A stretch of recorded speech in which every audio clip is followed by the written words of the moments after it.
Okay, last जो short video थी उसमें हम लोगों ने पाइथन के जो इनपुट आउटपुट फंक्शन है उनके बारे में डिस्कस किया था। जैसे कि आपका प्रिंट फंक्शन कैसे काम करेगा, आपका इनपुट फंक्शन कैसे काम करेगा, ठीक है, कंपेयर भी किया था। तो आज हम लोग पाइथन का एक बहुत इंपॉर्टेंट और बढ़िया सा फीचर देखेंगे जिसे हम इंडेंटेशन कहते हैं, ठीक है। इंडेंटेशन जो है it refers to the spaces at the beginning of a code line. तो आप जो है एक इंडेंट जो है 1 टैब के बराबर होता है, 1 tab is equal to 4 spaces, ठीक है। तो पाइथन में जब भी आप कंट्रोल स्टेटमेंट्स लिखते हैं तो वहाँ पे rather than using any kind of bracket आप उसको इंडेंटेशन से रिप्रेजेंट करते हैं। जैसे आपको ये एग्जांपल दिया हुआ है, इफ़ 2 इज़ ग्रेटर दैन 1, तो आप देखिए ये एक टैब का स्पेस है प्रिंट के पहले, ठीक है। तो अगर आप कोई आईडीई यूज़ कर रहे हैं तो उसमें अपने आप से ये स्पेस आ जाएगा, ठीक है।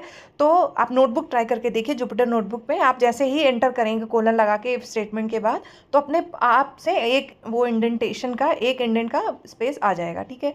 सो it is very important in Python since it indicates a block, एक ब्लॉक को रिप्रेजेंट करने के लिए कि मतलब ये इफ़ के रिस्पॉन्स में एग्जीक्यूट होना है, ये एल्स के रिस्पॉन्स में एग्जीक्यूट होना है, तो उसके लिए आप इंडेंटेशन यूज़ करेंगे। यहाँ पे देखिए ये वाला जो ग्रीन से रिप्रेजेंट हो रहा है ये करेक्ट है, लेकिन अगर आप ऐसे लिखते हैं तो ये आपका रॉन्ग हो जाएगा, ठीक है, इफ स्टेटमेंट के करस्पॉन्डिंग, राइट। आगे बढ़ते हैं हम लोग। So it is the indentation is number of spaces is up to you as a programmer. The most common uses 4, जैसा मैंने आपको बताया, but it has to be at least 1, एक होना चाहिए। जो मैं कह रही हूँ जो स्टैंडर्ड वे है उसके लिए आप इंडेंटेशन या 1 टैब का मार्जिन आपको रखना चाहिए, ठीक है। सो ये आपके पास एग्जाम्पल है, जैसा आप भी बताया गया कि आप ये भी सही है आपके लिए और ये भी सही है, ठीक है।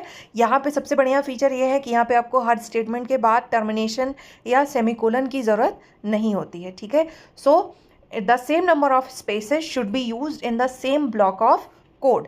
तो यहाँ पे देखिए एक इफ़ की जो बॉडी है, ठीक है, इफ़ के रिस्पॉन्स में जितने भी स्टेटमेंट यूज़ होने हैं उन सब के लिए आपको सेम नंबर ऑफ स्पेसेस देने पड़ेंगे, मतलब सेम स्पेस रखना पड़ेगा। एक ही टैब अगर आप फर्स्ट स्टेटमेंट के लिए दे रहे हैं तो दूसरे के लिए भी आपको एक ही टैब देना पड़ेगा।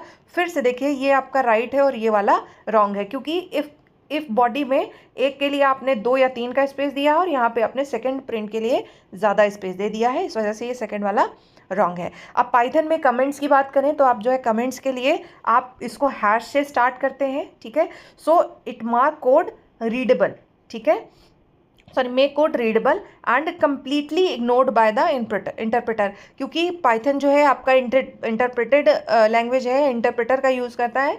तो इसको जो ये आप जिस लाइन के स्टार्ट में आप हैश लगा देंगे वो लाइन आपकी इंटरप्रेटर के थ्रू पूरी तरह से इग्नोर कर दी जाएगी, जैसा कि आपको यहाँ पे एग्जाम्पल में दिया हुआ है। आपको मैं पाइथन के जो कोड्स हैं वो डायरेक्ट मैं जुपिटर नोटबुक आपको बताऊँगी कि कैसे इंस्टॉल करना है और कैसे 1 बाय 1 स्टेप बाय स्टेप आपको इसको एग्जीक्यूट करना है। ये सारे एग्जाम्पल्स हम लोग रीड करेंगे। पाइथन बाकी चीज़ों से डिफरेंट क्यों है, क्यों बेनिफिशियल है, या इसके क्या एडवांटेजेस हैं, इसको हम एग्जाम्पल के साथ रन करा के शॉर्ट्स में मैं टाइम टू टाइम ऐड करती रहूँगी। हो सकता है कि विदाउट वॉइस ऐड कर दूँ तो मैं उसके साथ वीडियोज़ रेफ़र कर दूँगी कि किसके क्या वीडियोज़ हैं, ठीक है, किससे related. Okay, so multiple line comments अगर आपको देना है तो आपके पास 2 तरीके हैं। क्या एक क्या करेंगे आप कि 3 बार क्या कर दें, 3 बार आप अलग अलग हैश करें, कमेंट 1 कमेंट 2, ठीक है। इसके लिए भी आप मल्टीपल हैश को यूज़ कर सकते हैं। दूसरा है आप यूज़ कर सकते हैं multi line string. Multi line string के लिए आप ट्रिपल कोट्स को यूज़ करिए। देखिए ये आपने कमेंट लिखा है तो आप इसको ट्रिपल कोट्स में भी रख सकते हैं। So multi line strings can also be used since Python will ignore string literals that are not assigned to a variable। ये जो ट्रिपल कोट्स में है इनको डॉक स्ट्रिंग्स भी कहते हैं, जिसको मैं आगे आपको बताऊंगी। ये कभी कभी डॉक्यूमेंटेशन में बहुत हेल्पफुल होता है, बहुत सारे रीजंस हैं इसके लिए। So let's talk about variables. अब बाकी लैंग्वेज के कंपैरिजन में पाइथन में वेरिएबल डिक्लेरेशन, वेरिएबल का जो टाइप डिक्लेरेशन, टाइप कास्टिंग, मतलब ये काफ़ी चीज़ें, हर चीज़ बहुत ही आसान है। तो देखिए containers for storing data values, बिल्कुल आप ये जो है आपके वैल्यूज़ को स्टोर करने के लिए कंटेनर्स का काम करते हैं variables. So Python has no command for declaring a variable, कोई ऐसा कमांड नहीं है। आप डायरेक्ट वेरिएबल लीजिए और उसको यूज़ करिए। आप जिस तरह की वैल्यू उस वेरिएबल को असाइन करेंगे उस तरह का डेटा टाइप ऑटोमेटिकली आपके पाइथन के इंटरप्रेटर के द्वारा उसको असाइन कर दिया जाएगा। You do not need to define और tell the type of type of variable, ठीक है। तो कोई यहाँ पे आपको कमांड नहीं मिलेगा। So a variable is created the moment you first assign a value to it. देखिए जैसे आपने लिखा x इज इक्वल टू 1, जब आप इसको लिख रहे हैं, अगर आप इसका टाइप चेक करेंगे तो ये बताएगा कि इंटीजर है। When you are writing x is equal to hello, तो ये आपको बताएगा कि ये आपका एक स्ट्रिंग टाइप का वैल्यू स्टोर कर रहा है। तो आप सिंपल ये देखिए, simple x is equal to 1, तो ये आपने एक वेरिएबल बना लिया। y is equal to hello, ये आपका दूसरा वेरिएबल बन गया। आप इसको डायरेक्टली प्रिंट कराइए, ठीक है। So ABC is equal to 9 2.5 comma hello, ये भी कितना बढ़िया है कि आपको A में 9 मिल जाएगा, B में 2.5 मिल जाएगा, C में हेलो मिल जाएगा। इस तरह का डिक्लेरेशन आपका पाइथन वेरिएबल अलाउ करता है। आप सोचिए कि आप जितने वेरिएशन सोच सकते हैं कि ऐसा कर सकते थे या ऐसा कर सकते थे, वो सारी चीज़ आपको पाइथन दे रहा है, राइट। तो ये देखिए, आप एक लाइन में ही 3 वेरिएबल को अलग अलग टाइप की वैल्यूज असाइन कर दे रहे हैं, ये कितनी बढ़िया बात है। नेक्स्ट देखिए, हम 2 वेरिएबल्स को सेम वैल्यू असाइन कर दे रहे हैं, इसमें कोई बड़ी बात नहीं है, ठीक है। इसके पीछे एक बहुत बढ़िया लॉजिक है, इसको हम लोग आगे बात करेंगे। फिलहाल ये भी कितना अच्छा सा वो है। चलिए अब देखिए, पाइथन वेरिएबल्स के रूल्स देख लेते हैं। व्हाट आर नेमिंग कंस्ट्रेंट्स, या नेमिंग के लिए हमारे पास क्या रूल्स हैं। So the Python variable name must start with the letter और द अंडरस्कोर कैरेक्टर। अगर आपको अदर प्रोग्रामिंग लैंग्वेजेस में पता है कि क्या वेरिएबल डिक्लेरेशन के रूल्स हैं, तो वही आप लगभग मान के चलिए, ठीक।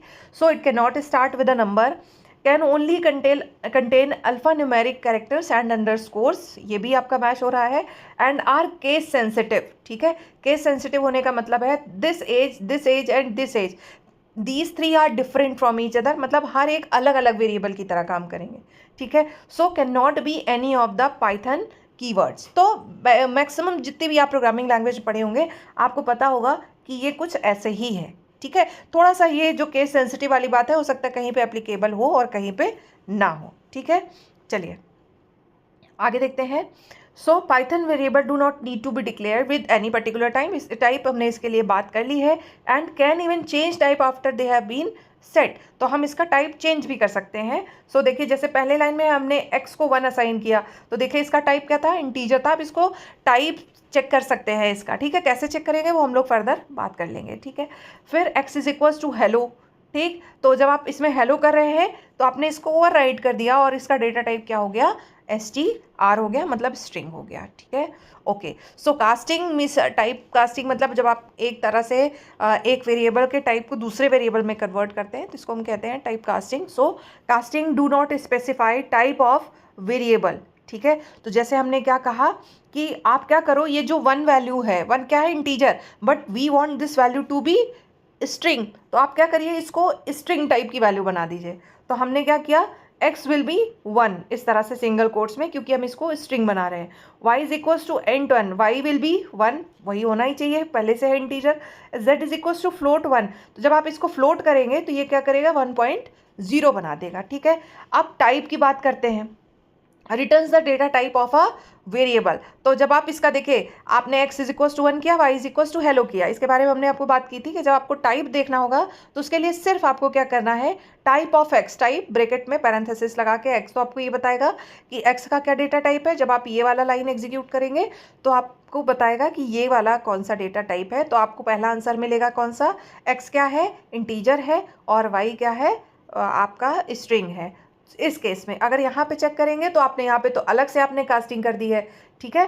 तो ये आपका हो गया कि ये है कि आप अपने हिसाब से किसी भी वैल्यू को किसी भी टाइप में डिक्लेयर कर ले रहे हैं, और ये वाला है कि आप जानना चाहते हैं कि किसी भी वेरिएबल का क्या डेटा टाइप है, तो उसके लिए हम लोग यूज़ कर ले रहे हैं, ठीक है।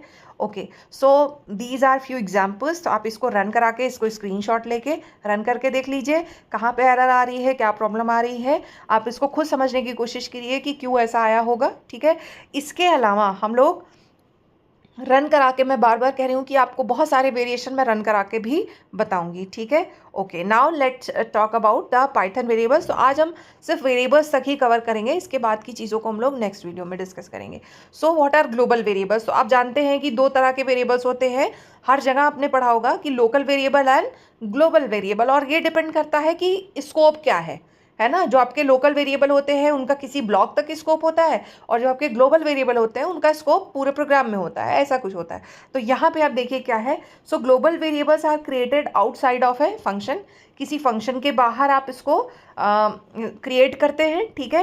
It can be use inside और आउटसाइड ऑफ अ फंक्शन, मतलब आपका कोई फंक्शन है, होल प्रोग्राम में आप इसका स्कोप रहेगा, आप इसको कहीं से भी यूज़ कर सकते हैं, ठीक। क्योंकि अभी आपको फंक्शन की जानकारी नहीं है, इसलिए हम इसके एग्जाम्पल को थोड़ा सा छोड़ रहे हैं, लेकिन इसके ग्लोबल वेरिएबल के एग्जाम्पल को आप देखिए, ये आउटसाइड है, एक्स को डिक्लेयर किया गया है, लेकिन आप इसको कहीं पे भी प्रोग्राम में किसी भी फंक्शन में अगर यूज़ करेंगे एक्स को तो कोई गलत नहीं है, ठीक है। ओके, तो ये हो गया आपका ग्लोबल वेरिएबल्स, ठीक है। अब पाइथन डेटा टाइप्स आपके कई तरह के हैं, ये बहुत इंटरेस्टिंग टॉपिक है, इसको हम लोग अलग से डिस्कस करेंगे। तो जो बेसिक डेटा टाइप्स है अगर हम उसकी बात करें तो जैसे हर जगह होता है, इंट है, फ्लोट है, कैरेक्टर है, ये सारी चीज़ें तो है, लेकिन पाइथन में कुछ नई चीज़ें हैं, बहुत बढ़िया चीज़ें, जैसे लिस्ट है, टपल है, सेट है, रेंज है, डिक्शनरी है, तो ये सारे नए कुछ चीज़ें हैं। तो नेक्स्ट लेक्चर जो हम लोग पाइथन का बनाएंगे या जिस पे हम बात करेंगे वो होगा हमारा Python data types. This is going to be very interesting और आपको इसको जानना है। इसमें बहुत सारे अलग अलग तरह के इंटरव्यू क्वेश्चंस बनते हैं, जैसे आपको सेट और टपल में क्या डिफरेंस है, लिस्ट और टपल में डिफरेंस क्या है, रेंज किस तरह का फंक्शन है या रेंज का क्या काम है, ये सारे क्वेश्चंस आपको फर्दर वीडियोज़ में मैं कवर करूँगी, ठीक है। Thank you guys, keep watching. आपको जो भी और कोई चीज़ सीखनी है या आप कुछ जानना चाहते हैं तो आप कमेंट करके बताइए। Thank you, bye bye.